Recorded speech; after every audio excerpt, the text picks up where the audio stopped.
Historia, libros y banderas, el podcast de agricultura sobre nuestro pasado, política, textos y propuestas para conocer y comprender los grandes cambios que vive Chile y el mundo. El historiador y académico Alejandro San Francisco, junto a un invitado, con una relajada pero profunda conversación, analizarán los cambios que vive hoy nuestra sociedad. Historia, libros y banderas, con el historiador y académico Alejandro San Francisco. En CMPC llevamos un largo camino fortaleciendo nuestro trabajo, lo que nos ha permitido desarrollar distintas iniciativas junto a comunidades, por ejemplo, con la recuperación de un árbol extinto o el restablecimiento de agua potable en zonas rurales, la conexión del turismo y cultura a través de una sola ruta, o también el desarrollo de envases reciclables y amigables con el medio ambiente. Son esos y otros desafíos los que hoy nos permiten creer en el valor de las soluciones inspiradas en la naturaleza. CMPC, creando valor natural. Conoce más en cmpc.com. Hola, ¿cómo están?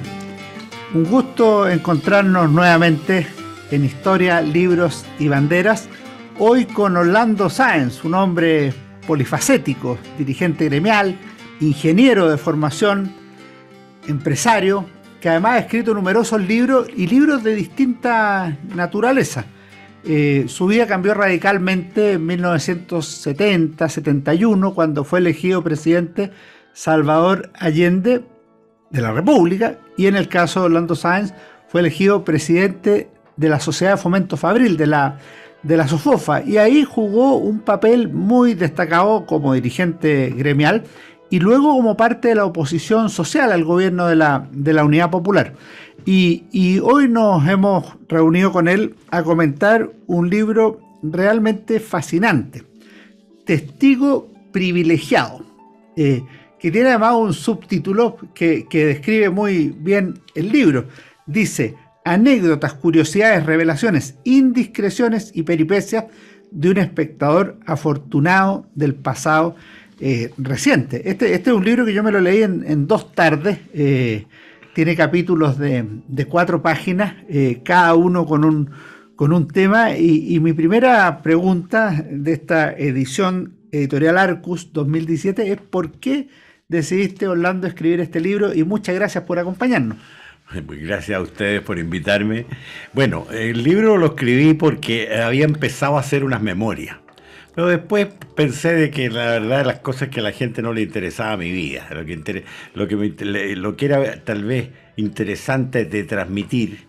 El libro tiene un propósito de herencia, de traspaso de experiencias que pueden ser valiosas para estudiar la historia de lo que pasó, para formarse opiniones, qué sé yo.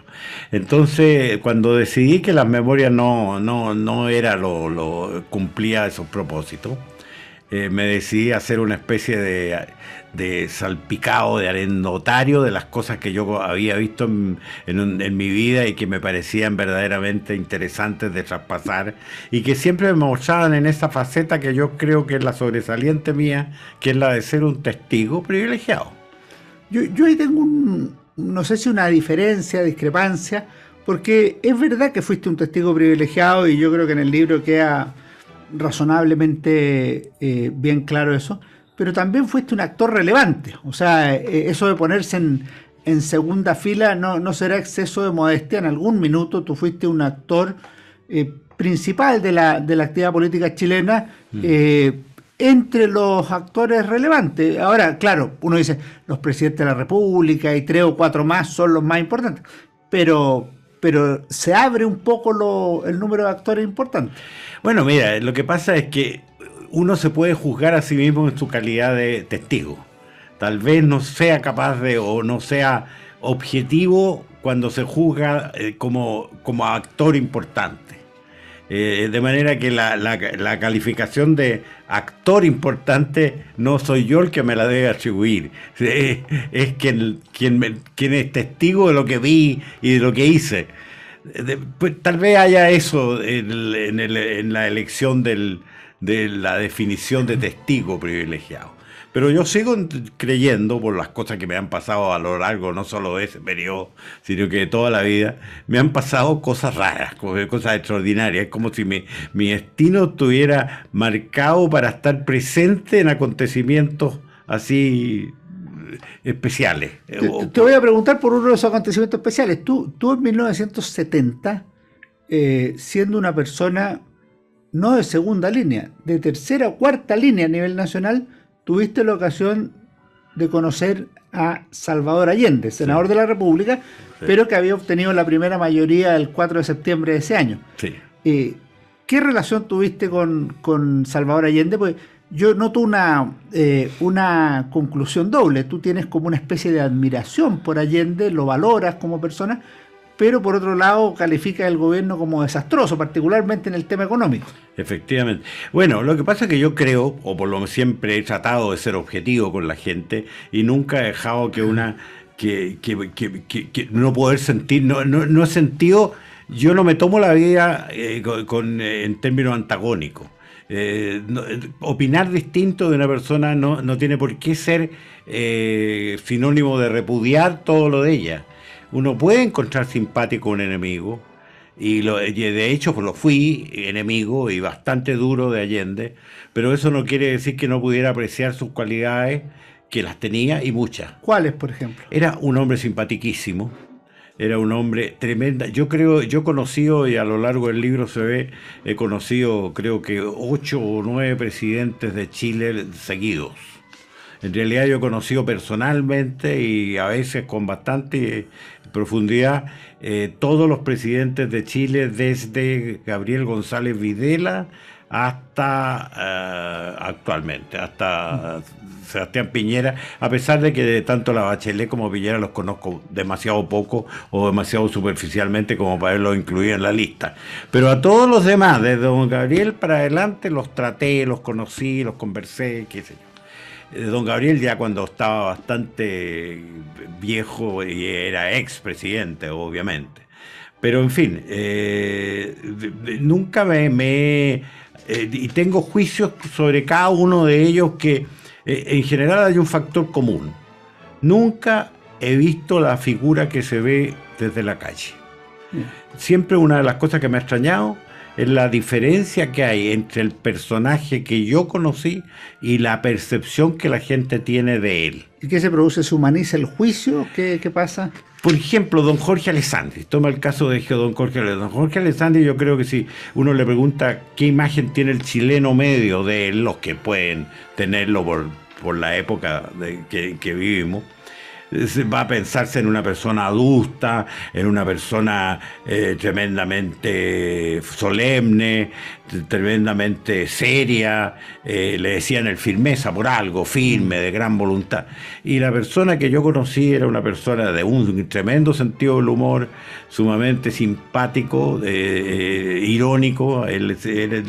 La ironía era casi siempre su leitmotiv, pero bastante indeciso, bastante cobarde desde mi punto de vista, y tengo varias anécdotas en ese sentido, pero brillante, tremendamente brillante. Entonces, por cada uno de estos presidentes yo tengo una apreciación bastante distinta de lo que puede haber sido la imagen desde afuera. ¿Y de Allende, cuál era su apreciación personal antes de pasar al plano político? Allende era tremendamente simpático. Yo diría que cuesta imaginárselo leyendo un libro. Era de una superficialidad así.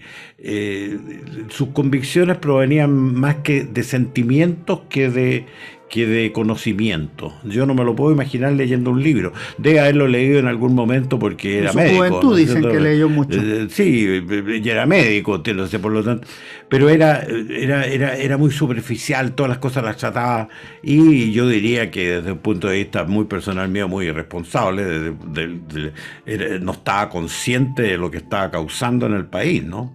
Y sobre todo el daño, su gobierno le hizo un daño gigantesco al país, y yo no creo que haya sido él consciente de ese daño, ¿eh? Y usted, en ese sentido, usted fue uno de los articuladores o miembro o parte de la oposición social al gobierno de Allende. Sí. ¿Cuándo comenzó eso? ¿En el paro de octubre? ¿Antes? No, mucho antes. La elaboración de un frente que muy amplio, que abarcara todo tipo de actividades, fue una cosa que demoró su buen año y medio. y culminó en el paro de octubre. Pero para el paro de octubre ya abarcaba prácticamente todos los aspectos de la vida social.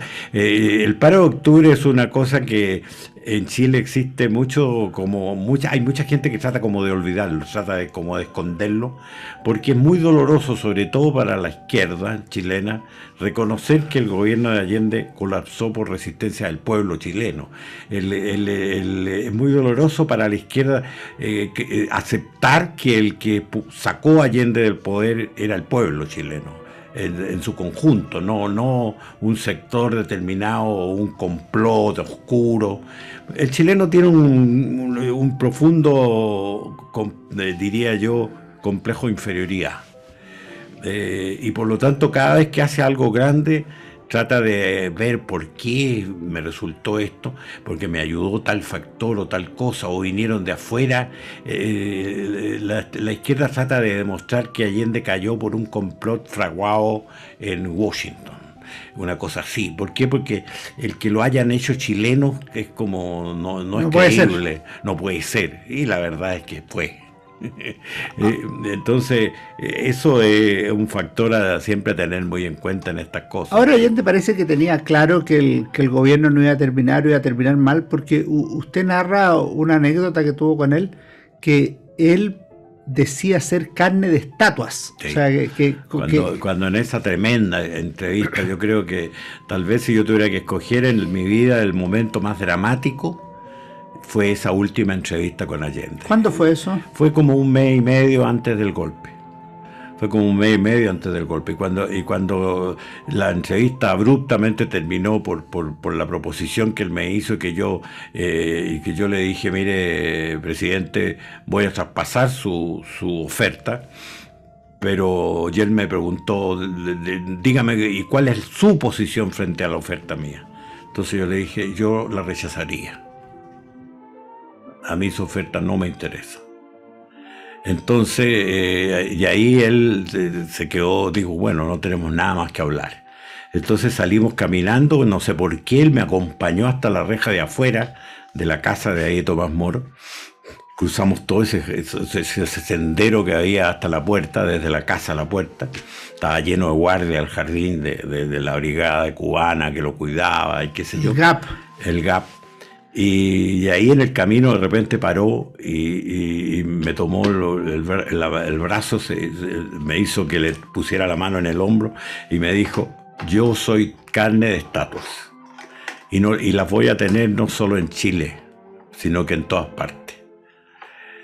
O sea, a mí me demostró eso, que él sabía lo que le venía perfectamente. Él me había dicho con todas las palabras, me dice, ¿usted cree que las Fuerzas Armadas van a intervenir en favor de, y nombró una gran familia chilena, para cuidar los intereses de fulano? Entonces yo le dije, presidente, van a intervenir porque usted ha puesto en absoluta peligro la seguridad nacional.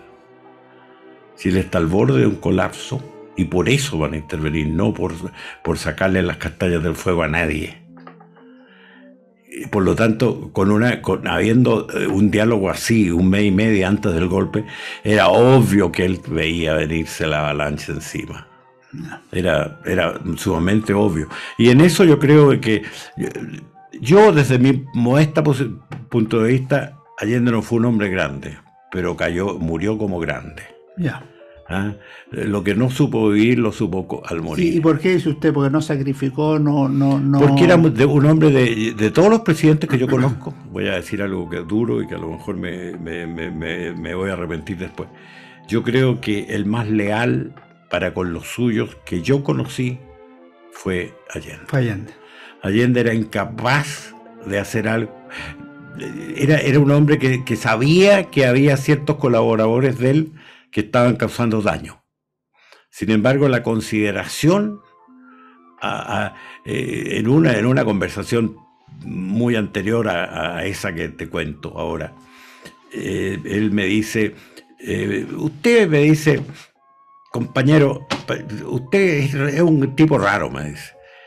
¿Para qué está metido ahí entre el momiaje por el cual trabaja y vive? ¿Por qué no sirve a Chile verdaderamente? ¿Como quién, le digo yo, presidente? por ejemplo, ¿por qué no se hace cargo de Codelco? Codelco, el cobre es la viga maestra de Chile. Entonces yo le digo, ¿usted cree que usted podría ponerme a manejar Codelco?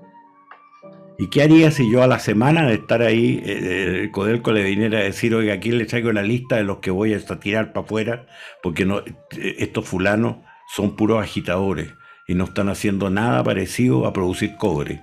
Lo que están tratando es dislocar la producción de cobre precisamente en Chile por motivos políticos. Y el primero de ellos es este señor Feilwich. Me acuerdo que Feilwich era el segundo, Codelco tercero, pero que era terrible, un tipo terrible. Entonces él me queda mirando y me dice, mire, me dice, usted echaría a un hombre que durante 20 años, teniendo a las 9 de la mañana en su oficina un caso de billete largo, si yo lo llamaba a las 3 de la mañana para decirle, oiga, ha caído preso un compañero en Concepción, por favor defiéndalo, el tipo se levantaba, pescaba un auto y se iba a Concepción y atendía al compañero caído y dejaba botado al cliente el billete largo. ¿Qué haría usted con él? Bueno, no lo va a dejar caer. Entonces yo le dije, mire, si yo no fuera nadie, haría lo que usted. Pero si soy presidente de Chile, no pagaría ese fervor con un mal para el país. Ya. Entonces, pero era así. Él era absoluta. Cuando Prat me hablaba de que él creía que iba a llegar, cuando el general Prat, ministro del Interior en ese momento, que él creía que Allende en un determinado momento iba a producir un giro en su gobierno, iba a separarse de la izquierda extrema y iba a terminar su gobierno gobernando con las Fuerzas Armadas y con la democracia cristiana. Tenía la fijación de un eje en que Allende terminaba su periodo presidencial con un gobierno llamémoslo, de centro izquierda. Eso no era conocer a Allende. Allende no habría hecho jamás eso. Porque le significaba romper con lo que los amigos de su vida, con los que todavía nos acompañamos siempre. Y mirando hacia adelante, después del 11 de septiembre, el 11 de septiembre es muy claro lo que termina. Termina la Unidad Popular y el gobierno de Allende. No es claro lo que inicia. No se puede saber ese día qué es lo que va a comenzar. Y comienza un largo régimen militar, una dictadura, y comienza una transformación económica como no se había visto en la historia de Chile.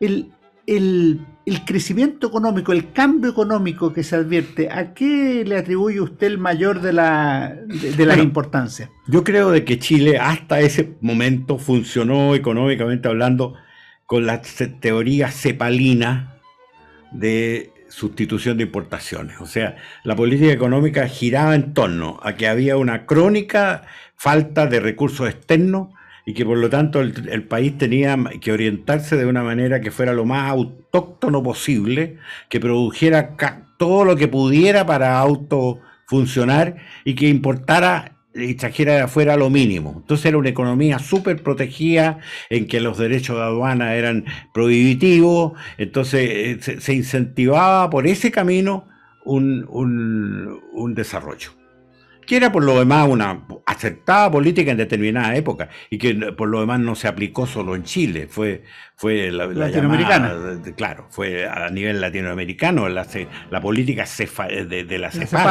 cepalina y de Previch, fundamentalmente. Bueno, lo que hicimos nosotros fue romper con ese criterio y abrir la economía chilena. Es decir, mire, abramos la economía de una manera tal que Chile se dirija a aquello en que puede ser eficiente, en que la actividad económica se oriente hacia lo que Chile puede producir con ventajas comparativas para vendérselo al mundo entero. Rompamos esa cápsula de depender de un mercadito de unos cuantos millones de habitantes. Me acuerdo yo muy bien, y perdona que me salte una anécdota, en una ocasión que tuve, que pasé varios días encerrado en una cúpula con un tipo notable que había sido el gran ministro de Hacienda de los brasileños, Roberto de Oliveira Campos. Y ahí, en un momento dado, era un hombre extraordinario, me dice, mira, me dice, yo he estudiado, he mirado harto lo que están pasando en Chile, me dice. Y si yo fuera chileno, a lo mejor sería socialista. Entonces, yo le digo, pero qué extraordinario, ¿por qué lo dice? Porque él había sido el maestro del capitalismo brasileño. Me dice, mira, porque Chile tiene un mercado interno que no justifica, no da pie para una economía capitalista. ¿Ah, sí? Un desarrollo capitalista necesita un mercado mucho más grande que el que Chile puede.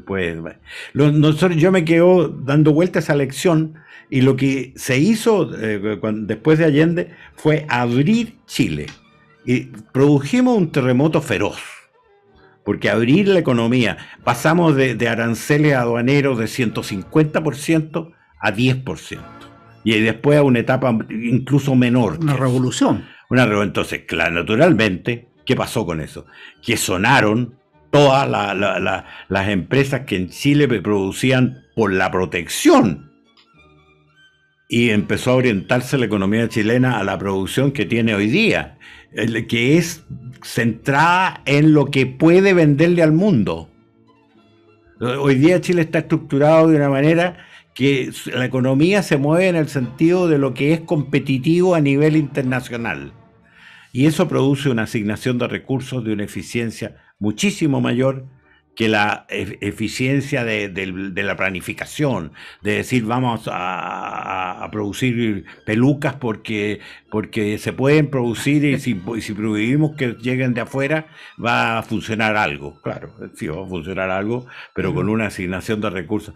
En el tiempo de Allende llegó a Chile a tener un mercado de 20.000 vehículos motorizados al año, sus necesidades, y se cumplían con 8 o 9 armadoras en Chile. ¿Qué cosa más ridícula que producir 20.000 vehículos motorizados con 8 armadurías no en Chile? Ventajas para eso. La ineficiencia era espantosa. Esos automóviles de esa época eran prácticamente artesanales, hechos con martillo y cincel. Bueno, eso no tiene ningún sentido. Entonces, el efecto que produjo en la economía chilena fue una tremenda crisis inicial, un dolor muy, muy intenso, que se pagó, y lo pagó el pueblo chileno, cierto eso. Pero después de eso, caramba, hace poco saqué la cuenta con las cifras de la CEPAL, y Chile en 30 años, lo que va del año 90 a lo que va al año 2020, Chile triplicó su Producto Geográfico Bruto. Lo triplicó. Los famosos 30 años. Los famosos 30 años. Triplicó. Entonces, ¿cómo no va a ser penoso ver un país que está como repudiando lo que le produjo el mayor éxito de toda su historia? Oiga, lo puedo cambiar de tema. En otro plano que me llamó la atención en su libro, hay un capítulo que uno queda con sabor a querer leer más, que se llama Una noche en La Habana. Usted conoció a Fidel Castro. Sí. Eso es algo muy raro en los años 80. Sí, increíble. ¿Qué nos puede decir así a la rápida? A la rápida te puedo decir de que yo no me explico qué pasó eso. Yo estaba en Cuba tratando de llegar a un acuerdo para llevar a la maquinaria de Quillota, de productora de fibra de celulosa y qué sé yo, porque la rayonera cubana, que era una empresa obviamente estatal, que la habían expropiado, tenía la misma ingeniería que la planta chilena. Entonces fui allá a ver si podíamos acomodar ese producto, vendérselo y en eso estaba yo. Fui como una semana a Cuba, y en eso estaba cuando sorpresivamente la última noche apareció en la casa de huésped donde me habían alojado, apareció Fidel Castro. El mismísimo. Según él, a decirme hola.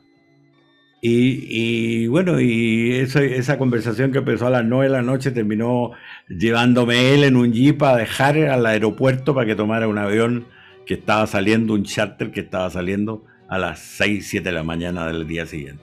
Así que conversamos una noche completa. Es un personaje notable, bien contradictorio, porque por un lado es fascinante, culto, brillante, y por otro lado fue de los que alimentaba la vía armada en Chile. Bueno, él negaba eso, en una parte de la conversación que no está, creo, en la misma parte del libro. Él fue muy divertido porque él me dice, yo le digo, oye, estábamos de tú a esa altura. Oye, ¿no te molesta a ti lo que se dice de ti en el mundo? Entonces me dice, mira, me dice, son gajes del oficio, uno se acostumbra, claro, no te voy a decir que me guste, pero no me produce mayor efecto. Pero te he de reconocer una cosa, me dice, me molesta mucho cuando me tratan de tonto.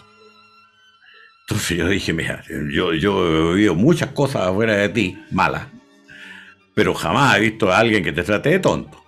Así que no sé de dónde puedes sacar. Entonces me dice, no, tus compatriotas me tratan de tonto a mí. Sí. ¿Cómo así? Le digo yo. Sí, me dice, tus compatriotas, o gran parte de ellos, cree que yo fomento la lucha armada en Chile. Entonces yo me quedé estupefacto cuando me dice, entonces me dice, mira, me dice, hay 2 países de América solamente en la cual las Fuerzas Armadas controlan hasta el último centímetro cuadrado de territorio. Y esos son Cuba y Chile. Intentar una vía insurreccional en Chile es de tontos. Porque las Fuerzas Armadas controlan hasta el último centímetro cuadrado con una eficiencia que no tiene ningún país latinoamericano. Salvo Cuba y Chile. Salvo Cuba. Yo me quedé estupefacto ante esa afirmación de que no sé. Habría sido raro que confesara en todo caso. Yo cuando recuerdo todas estas cosas de esa noche mágica, porque fue una noche mágica, porque hay que considerar una cosa, si se escribiera una historia de 5 páginas de América Latina durante el siglo XX, en esas 5 páginas a lo mejor no aparece nunca el nombre de Chile. Pero ciertamente que va a aparecer el de Fidel Castro. Sí. Fidel Castro fue una figura a nivel mundial, ¿no es cierto? Una figura que nadie en el mundo ignoró. Entonces yo estaba conversando con lo que tenía plena conciencia, que estaba como conversando con la historia. Es una de las figuras grandes del siglo XX. Pero estaba conversando con la historia. Sí. No había otra forma de tomarlo. Entonces nos acercamos al centenario Fidel Castro, 1926 nació. Pero a uno siempre le queda la impresión de que a lo mejor el tipo era tan inteligente que conversaba con cada interlocutor lo que él creía que era apropiado para ese interlocutor. Y podría haber sido totalmente distinto su discurso con otra persona, ¿no es cierto? Le voy a preguntar brevemente por algunas personas que no están en el nivel mundial de Fidel Castro, pero sí fueron importantes en Chile, que usted conoció y que tiene algunos comentarios, si nos puede decir así brevemente de alguno de ellos. Jaime Izaguirre, historiador. No, Jaime Izaguirre, la imagen mía de don Jaime Izaguirre es la del sabio venerable. Es la figura esa culturalmente icónica. Esa sería mi imagen de él. Él es el que no fue nunca profesor mío. No, pero le recomendó en una librería, me parece, que leer historia con mapas. Él efectivamente se acercó a mí porque yo estaba siendo estudiante de ingeniería, estaba mirando libros de historia en la librería de la Universidad Católica. Y ahí estaba yo mirando cuando de repente siento una mano en el hombro y era don Jaime. Me dice, oye, a ti te he visto un par de veces mirando libros de historia. ¿Qué estudias tú? Porque yo no te tengo en mi mapa de por qué él hacía clase en Derecho, qué sé yo. Entonces yo le digo, soy ingeniero, soy estudiante de ingeniería y me gusta mucho la historia. Entonces él ahí se puso a conversar conmigo y me dice, mira, te voy a dar 2 consejos. El primer consejo es que antes de meterte a picotear historia, fórmate un cuadro general de la historia. Péscate y aunque te cueste, hazte léete una historia general de la humanidad para que tú ubiques la cosa, veas las piezas del rompecabezas, cómo calzan, con quién es contemporáneo de Gengis Khan en Inglaterra, por decir algo, ya. Y la otra es averigua bien cómo me recuerdas tú, cuál es tu mecanismo mnemotécnico. Qué buena. Y con eso, y sobre todo acuérdate de que nunca se puede estudiar historia sin un mapa al lado. Ya. Entonces realmente fue una cosa sorprendente y prácticamente fue la única vez que tuve contacto con él. Pero Jaime Guzmán, con él lo vio más. No, Jaime Guzmán era un alegre iluminado. Esa sería mi definición de Jaime.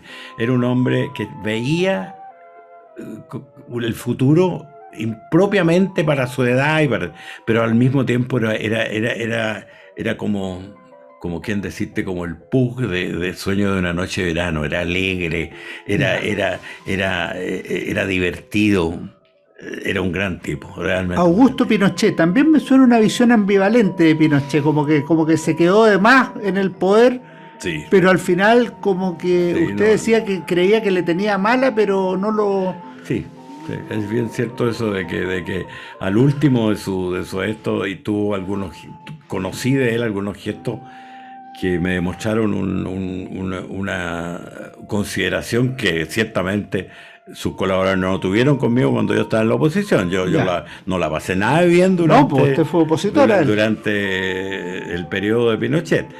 Yo creo que Pinochet era un hombre bastante excepcional para los efectos de un chileno. Tenía virtudes de no chileno. El chileno es cobarde, Pinochet era muy valiente, muy decidido, era un hombre que no le temblaba el pulso. Y si yo tuviera que decir algo negativo, diría que era inescrupuloso.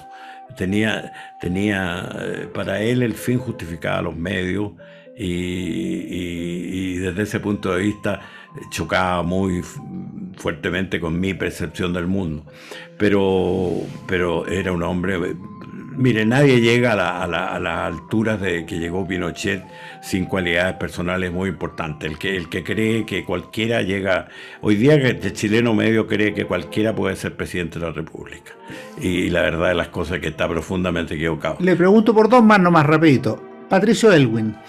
No, Patricio Aylwin es el maestro del diálogo, el maestro del consenso.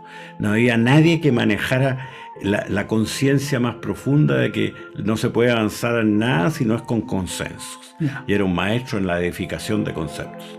Un hombre adecuado para su momento. Para eso. ¿Y Ricardo Lagos? Bueno, Ricardo Lagos para mí es el único gran estadista que ha tenido Chile desde Eduardo Frei en adelante. Ya.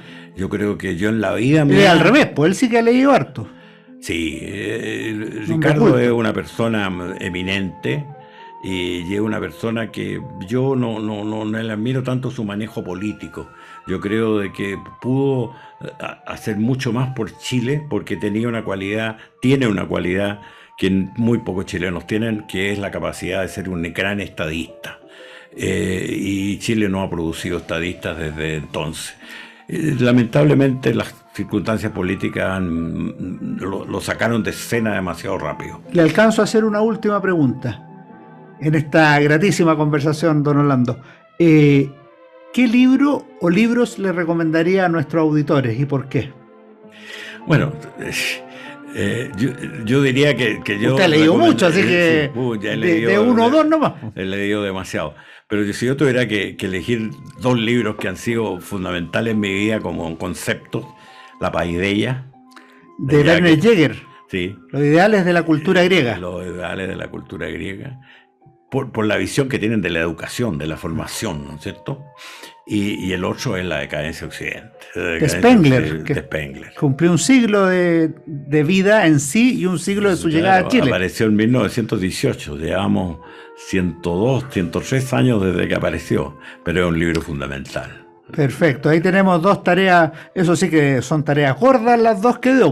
Bueno, sí. Los dos son pero libros. Usted no me deja ninguna mayor opción. No, está muy bien. Podemos hablar de libros. No, lo dejamos perfecto y yo aprovecho de recomendar entonces un tercero, Testigo Privilegiado de Orlando Sáenz, que además es un gran conversador, una gran persona. Muchas gracias por esta conversación, Orlando. Gracias. Y nos por la vemos oportunidad, nuevamente entonces en Historia, Libros y Banderas. Que estén muy bien. Gracias.